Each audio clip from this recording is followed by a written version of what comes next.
Hey everybody, Dr. Danielle Ward here, and I know it has been a very long time since I made my last video.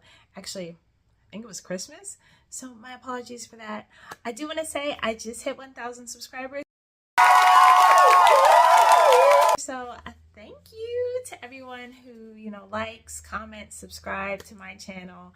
I'm gonna do better, but this video itself will be a quick update on the past few weeks for me, because if any of you follow me on social media, you'll see that I've had a lot going on lately. So what I want to talk about in this video is just my current journey.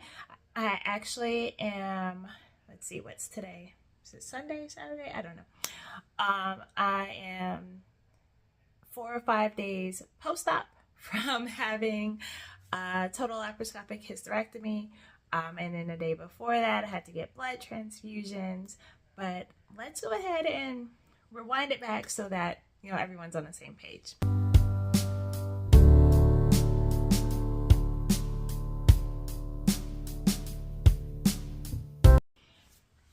So to start, so for the past few months, I've been having like some weird, crazy symptoms, just more so just like shortness of breath and like tachycardia, like extreme heart rate increase when I just walk up like even the smallest amount of stairs, right?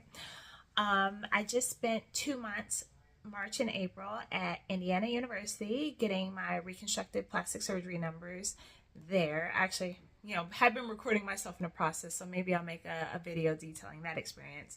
But while I was there, laying down one morning, I actually noticed this huge lump, like palpable as in I could move it up and down about this size, in my right lower abdomen.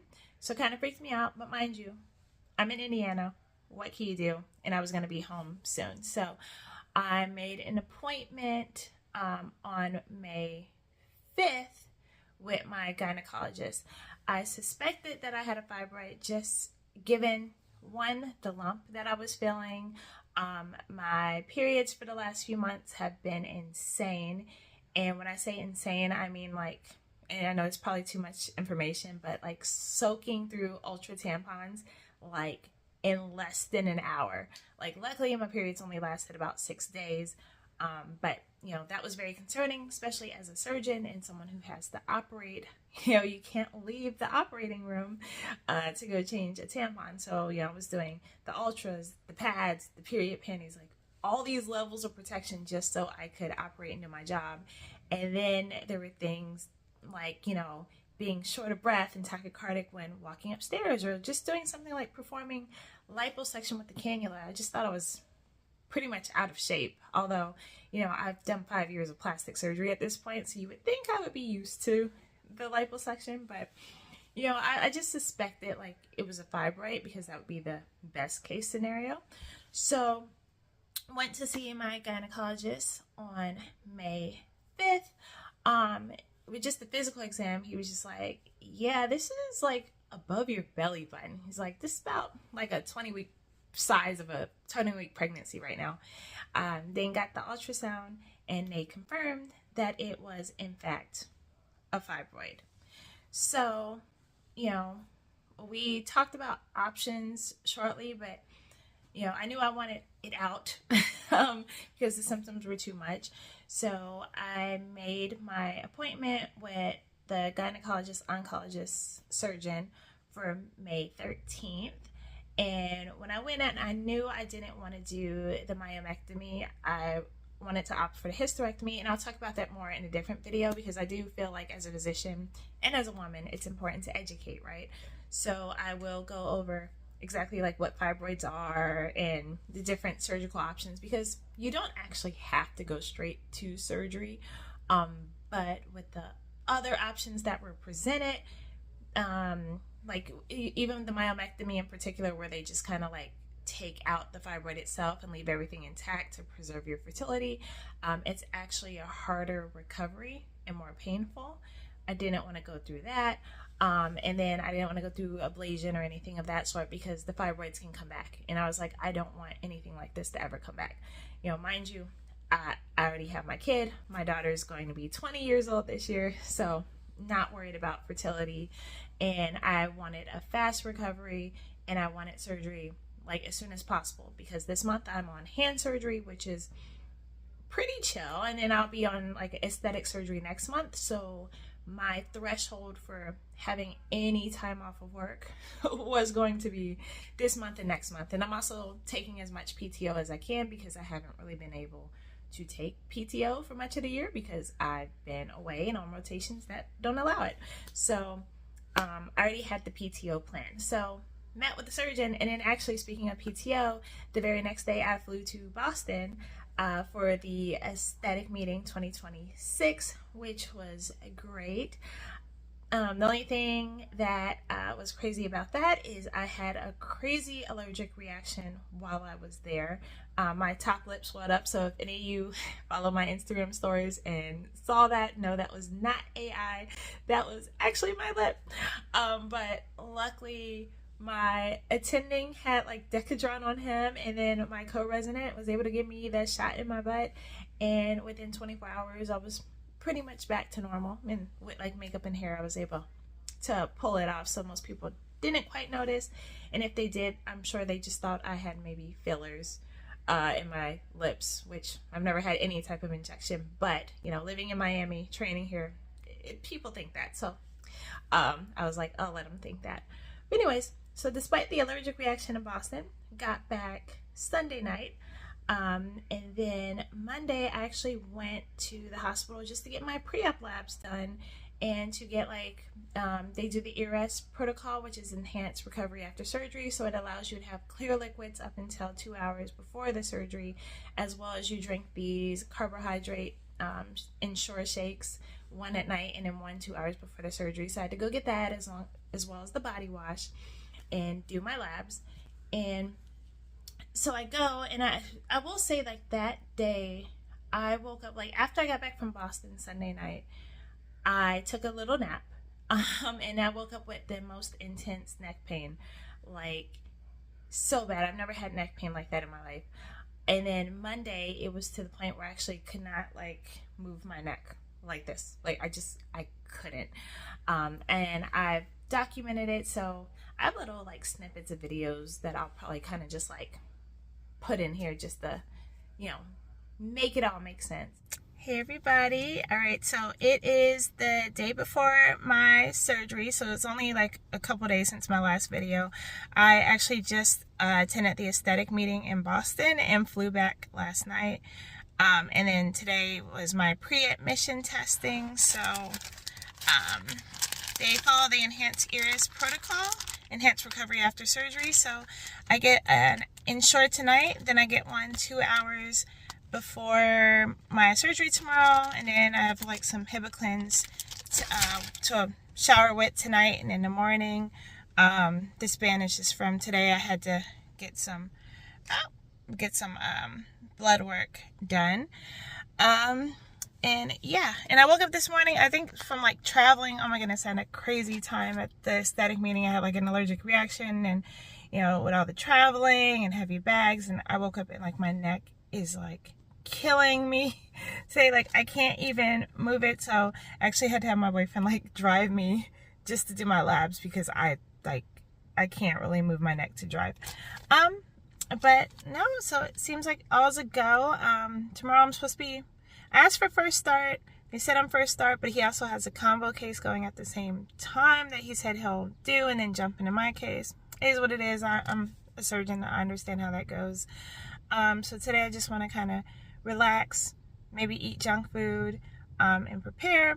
But yeah, just ready to go. And then last night when I came back, I like took some like final videos of my big belly, which I'll probably still be slightly swollen after surgery, but it'll be interesting to see how big this thing is and how far down everything goes.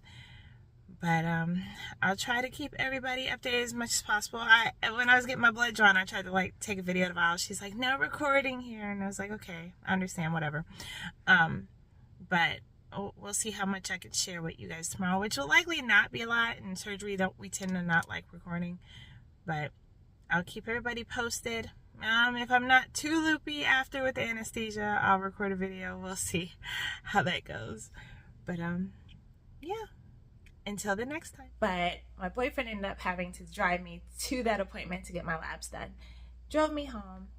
An hour later, hospital calls, and they're like, your hemoglobin is 5.6. Are you okay? Like, how are you feeling? And I'm like, I feel fine, you know? And they're like, are you having any, like, dizziness? I'm like, no. I was like, the only symptom is, like, the shortness of breath and tachycardia when I walk upstairs, and that's been happening for months, and that was the reason why, you know, I got all this checked in the first place. And, you know, for those of you who are not medical, for reference, hemoglobin is, I'll just say your blood level, right? And for most people, if you are under 7, that's when we want a blood transfusion. If you have cardiac or MI history and anything like that, we transfuse under 8. I was 5.6. So this is like severe, life-threatening, like you're not expected to be functional with a hemoglobin like this. And yet here I was, you know, doing a full conference, traveling to Boston, coming back, like just living my day-to-day life. And the funny thing is, my period had ended May 10th, so I had not bled for a good 8 days before these labs were taken, which makes me suspect that I was probably a lot lower in the days leading up, and 5.6 was probably my highest. So, you know, through the grace of God, I am here. I am thankful. But back to the story.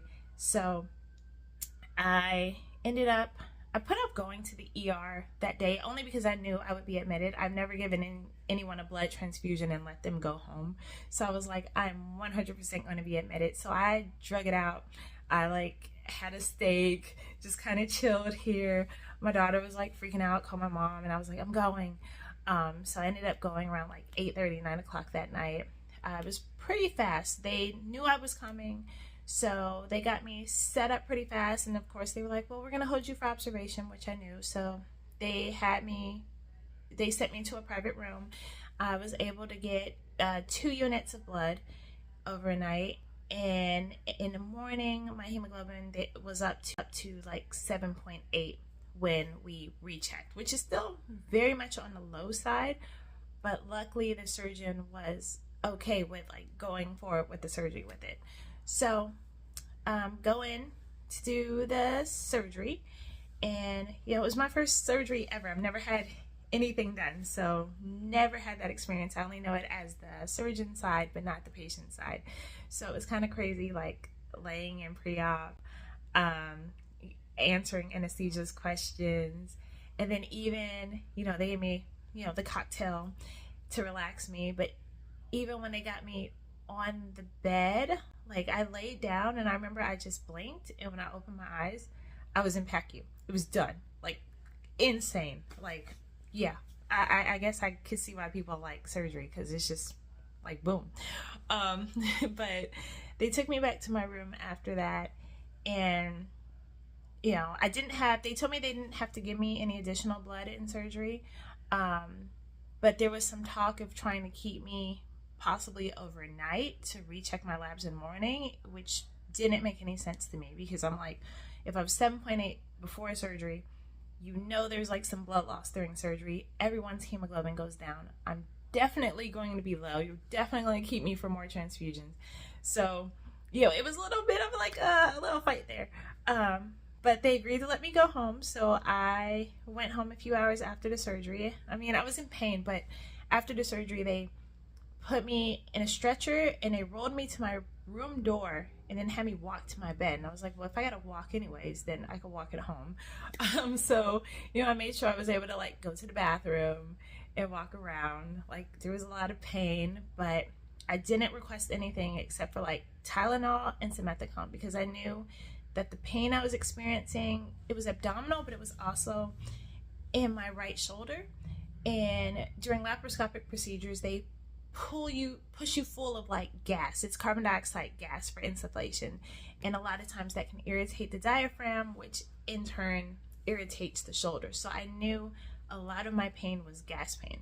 So I was like, I want the simethicone to help with the gas. And I was like, let's just try Tylenol, because I see it with a lot of patients. Like, a lot of times you don't necessarily have to give patients opiates. I think we're very dependent on that as a culture, whereas in like Latin America cultures or others, they don't even do pain medications like that. They don't do narcotics. So I'm like, let me see how I get by with that. A few hours later, I was feeling okay. I was like, let me go home. So they finally let me go home. I have been at home recovering, just laying here bored out of my mind. It's anyone who knows me knows that I don't do well with just like doing nothing. It's very hard for me. And it's funny because there's a lot I could be doing from the bed. Like, I could be logging cases and hours and responding to emails. But the past few days, I've just mostly, like, I get bursts of energy and then I just want to sleep. And so then I take a nap. So I know I'm like still recovering. But it's been a pretty good recovery so far. But like I said, it's only been, let's see, it was Tuesday. So yeah, so I'm only about like 5 days out. So not even a full week, but feeling pretty good. And to go over, they gave me a bunch of medications. So I'll tell you the things that I am taking. So I got Colace, which is a stool softener. Absolutely taking that. Luckily was able to have bowel movement by post-op. I passed gas post-op day 1, bowel movements back to normal by post-op day 2. But this, oh, for sure. Other things, the simethicone, I am out of it, but went to the store, bought some Gas X, because like when I feel any type of like gas or movement, it's like a little knife, just and then when it passes, it's great. But man, that pain, I don't like that pain. So the Gas X has been great. Extra strength Tylenol, I've actually been doing 1,000 milligrams about every 6 hours or so, because that's what we give in the hospital and it works. And then I do have celecoxib, which is an NSAID. I've probably taken maybe 2 or 3 of these pills since leaving the hospital, because it does help with inflammation. But I'm also aware that NSAIDs can have some bleeding risk, and obviously, like I said, I didn't get more blood. I know I'm probably on the low side, so I don't want to do anything to exacerbate that. So I've just pretty much avoided that. Other medications that they gave me, but I'm not taking, tramadol, an opiate. Like I said, I didn't need it. I tried it that first night, and it just made me feel loopy, and I still felt the pain, and I was just like, what's the point of this? So didn't take that. And then Senna is a laxative. I haven't had problems with actually having a bowel movement, and like I said, it hurts when things move down there. So I am definitely not gonna take a laxative to help it move fast. It's moving along. I'm regular. I did add some iron because, like I said, hemoglobin was low before the surgery, and I did not get repeat blood. But I've been, I take the iron every day. I've been making sure to take vitamin C because that helps with iron absorption, and I've been making sure to incorporate some like high iron foods. And my post-op appointment is in 2 weeks, so I'm assuming that's when I'll get repeat labs. But I think with the fibroid out, then that will take a good part of the problem away, because with a hysterectomy, there will be no more periods ever. Yes, I had so uterus removed, cervix removed, fallopian tubes removed. I kept my ovaries because I did not want to go into menopause. Like, it's like I still got some good years. I don't want to deal with hot flashes and all that. So it was important to preserve that. But everything else, it's all out. And the fibroid was very large, and they couldn't, I think normally they deliver it vaginally, but it was so large they couldn't, so they took it out in pieces, which is fine. And I think that's pretty much it. Sorry, my bed is junky because my bed's been like my little office. And oh, let me show y'all my incisions for anyone who's never seen that. Oh, the laparoscopic. Yeah, I'm still in a little pain, but 5 incisions. So 1, 2, 3, 4, 5. My belly's still like kind of sore, swollen, but not bad, not bad at all. And yeah, it's been a bit of a whirlwind of a month. The month's not even over, but I'm really happy to have that out. Like the first thing I noticed, like even when I came home, I had to walk upstairs to get here, and then I have stairs in my place, and like I was not short of breath walking up the stairs, and I feel lighter. Like I don't have this heavy feeling in my belly anymore, because essentially I was carrying the size of like a 5-month-old, 5-month-old fetus, which is like crazy. But I always said like I looked like I looked when I was 5 months pregnant, which when I was 5 months pregnant, no one really could tell I was pregnant because I was kind of small. So it's probably the same thing. But yeah, so that's been my very crazy month. But I'm just happy to be alive. Like I said, that hemoglobin, like if I would have saw that on any patient, that would have scared the mess out of me, and I would have been like, you need to stay, you got to do that, like, you know. So it's just crazy that I was walking around like that, but through the grace of God, like I didn't pass out, like because I could have passed out in Boston or, you know, anywhere else. So yeah, very thankful for that, thankful to be here, and you know, and thankful for you guys for watching. And I will, like, you know, put little snippets in, or maybe I actually just did record like a little 2-minute Instagram reel, so I might just attach that to the end of this. But yeah, let me know what you want to know. If you have any questions, if anyone has been through fibroids, because I'm learning that it affects 70 to 80% of women by the time they're age 50. So this will affect a lot of my female viewers. So if you have any questions about it, let me know. And yeah, feel free to like, comment, and as always, subscribe. And I look forward to sharing more videos with you guys. I actually have been recording, like my phone is full of little snippets of videos that I like want to compile, and then I get like lazy. Although maybe now I'm like, I can like, you know, blame it on the anemia. Maybe it wasn't laziness, I was just fatigued. Although I haven't felt tired, to be honest. But I'm just rambling now. So thank you if you have made it this far, 20 minutes into watching, and until next time, guys, bye.